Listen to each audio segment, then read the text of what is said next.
piece তো দেখতেছিল high দেখতেছি high কারখানা 4 বার করে ভাঙ্গা হয়ে গেছে হাই নাই দাম বুঝছাও এটা হাইয়ের মধ্যে এটা পিজের মধ্যে দুইটা তিনটা করে হাই বেরিয়েছে একই শীতে দেখলাম মনে দুইটা বেরিয়েছে আর এটা পিস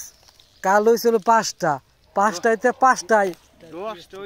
ওই তো তাহলে এই হাই পিজের নাই দাম এত যদি হাই বেরিয়ে তো অবস্থা কি কও এমন পিস গেছে এলো দাম পড়ে হাই বাংশ কয়বার করে এনে দি 4 বার হয়ে গেল আর একবার ভাঙতে চাতা উঠতে উঠে না কায়দা হয় নাই পিজের মন তো 1400-1500 বাজারে আছে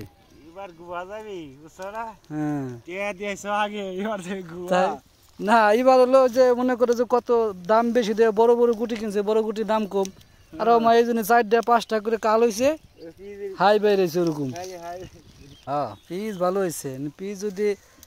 কাটায় 4 মন করে হয় তাহলে মনে করো যে চালান উঠবি মানে পিজের যে দাম উঠবি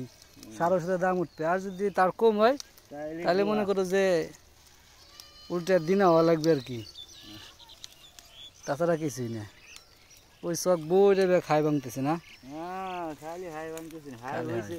আরে এক খেতে আমার হয়েছে 12 মন হাই বুঝছো 1 বিঘে 12 মন 1 বিঘে 12 মন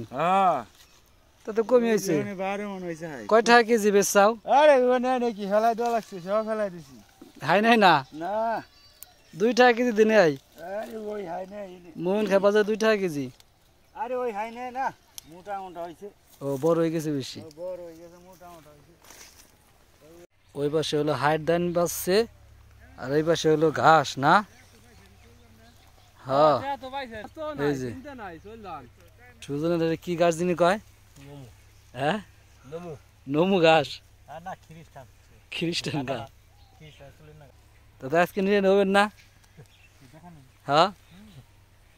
তাই 2 বিঘে বই 10টা তো যাই হারলো 2 বিঘে 10টা তো আজকে যাই 2 বিঘে 18টা না আল্লাহ ঘাস দিছে তো তাই যাবি না রসুন দেখ না দেখ আল্লাহ ঘাস দিছে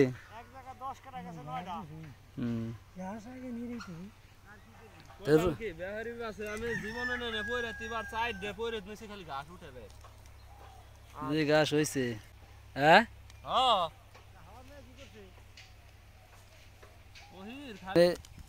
সার ওষুধ যা আছে এই ঘাসে খাই লাইছে যেন দে ঘাস হেন দে ওই যে রসুন নাই বললেই চলে আর কি এবারে আর যেন ঘাসটা হেন কি রসুন সার ওষুধ যা আছে এই ঘাসে খাইছে আর কি এই ঘাস আই ভরদার খেয়ারে পেলাম না 3 পালা দিছে 3 কাঠা বুঝো আমরা যে কালে পাট বুনে পাটের মধ্যে ঘাস হলে কই যে ইন্ডিয়ালারা মিশিয়ে দিছে তাই রসুনের মধ্যে ঘাস মিশালো কি রে শহীদুল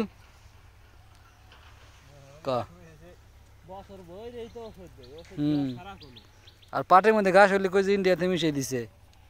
এবার বললো ইন্ডিয়াতে একটা খবর দেখলাম যে সে মিশাইছে